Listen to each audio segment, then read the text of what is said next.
Restée cachée aux yeux pendant des siècles, une découverte extraordinaire est apparue à Jérusalem. Après plus de 2000 ans, d'anciens degrés ont été révélés dans le célèbre bassin de Siloé, un lieu d'une profonde importance tant dans l'Ancien que dans le Nouveau Testament. Pendant plus de 2000 ans, le bassin de Siloé a été l'un des endroits les plus énigmatiques et spirituellement significatifs de la ville. Plus qu'un simple site historique, il constitue un témoignage vivant de la véracité biblique et de la continuité de la tradition religieuse qui a façonné des générations.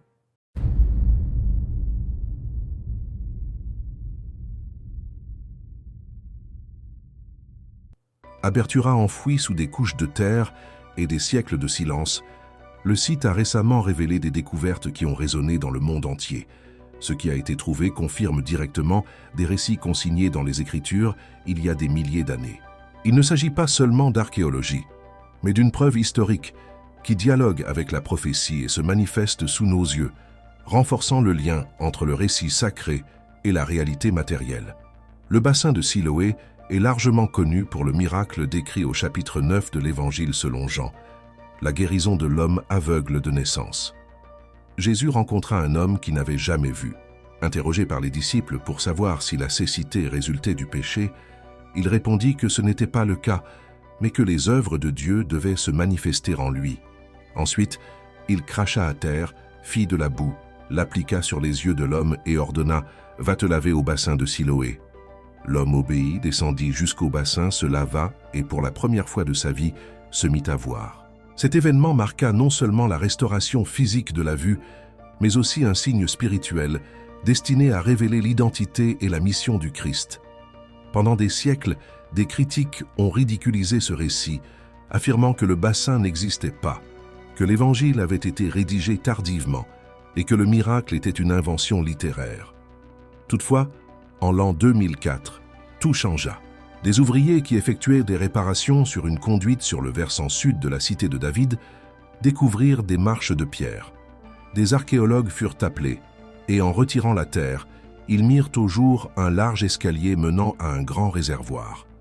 Celui-ci était bien plus vaste et plus imposant que le petit bassin de l'époque byzantine qui, pendant longtemps, avait été confondu avec le bassin biblique. Les preuves étaient sans équivoque. Il s'agissait du véritable bassin de Siloé, enseveli et oublié pendant près de 2 millénaires. La description évangélique cessa d'être considérée comme une allégorie et fut réaffirmée comme un témoignage historique concret et vérifiable.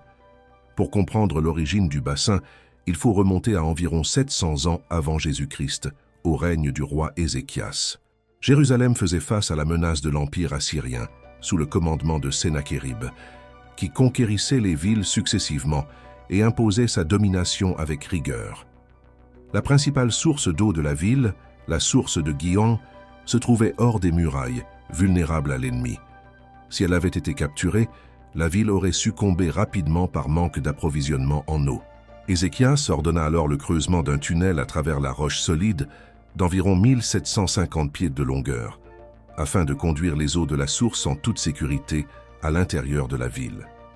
Le deuxième livre des Rois, chapitre 20, verset 20, mentionne cet accomplissement en évoquant le réservoir et l'aqueduc, construit pour amener l'eau à Jérusalem. Le tunnel subsiste encore aujourd'hui, et ses eaux alimentaient le bassin de Siloé. Plus qu'une stratégie de survie, il fut un instrument de préservation du peuple face à la menace assyrienne et une expression de confiance dans la promesse divine de délivrance. Après l'exil babylonien, Néhémie mentionne également le lieu. Au chapitre 3, verset 15, il rapporte que Shallum, fils de Kol-Hosé, répara la porte de la source, le mur près du jardin du roi et les marches qui descendent au bassin de Siloé. Cela démontre que le bassin demeura central dans la vie urbaine, religieuse et sociale de Jérusalem. La source de Gihon était l'origine des eaux qui, conduites par le tunnel d'Ézéchias, alimentaient le réservoir où les adorateurs accomplissaient des purifications rituelles avant de monter au temple, intégrant ainsi l'espace physique au culte et à l'espérance messianique. L'une des découvertes les plus impressionnantes eut lieu après l'identification du bassin. Des archéologues localisèrent une large voie pavée de pierres qui partait du bassin de Siloé et s'étendait jusqu'au mont du Temple. Il s'agissait de la principale route de pèlerinage de la Jérusalem antique. Des pèlerins de tout Israël se lavaient dans le bassin pour la purification rituelle et parcouraient ensuite cette route vers le temple, chantant des cantiques et des prières pendant leur ascension. L'Évangile selon Jean chapitre 7 rapporte que lors de la fête des tabernacles, Jésus proclama « Si quelqu'un a soif, qu'il vienne à moi et qu'il boive. Celui qui croit en moi, des fleuves d'eau vive couleront de son sein. » Ces paroles prennent une signification encore plus profonde à la lumière des pratiques de l'époque, lorsque les prêtres et les pèlerins apportaient de l'eau du bassin de Siloé au temple dans le cadre des cérémonies festives. En se déclarant la véritable eau vive, Jésus se liait symboliquement au lieu lui-même et réinterprétait les rituels à la lumière de sa mission. Lors des fouilles de la voie, des milliers de pièces de monnaie furent découvertes, perdues par des pèlerins sur le trajet entre le bassin et le temple. Beaucoup datent du 1er siècle, y compris une frappée en l'an 29 après Jésus-Christ, période centrale du ministère de Jésus. Cela démontre que le bassin et la route étaient pleinement utilisés précisément à l'époque décrite par les évangiles.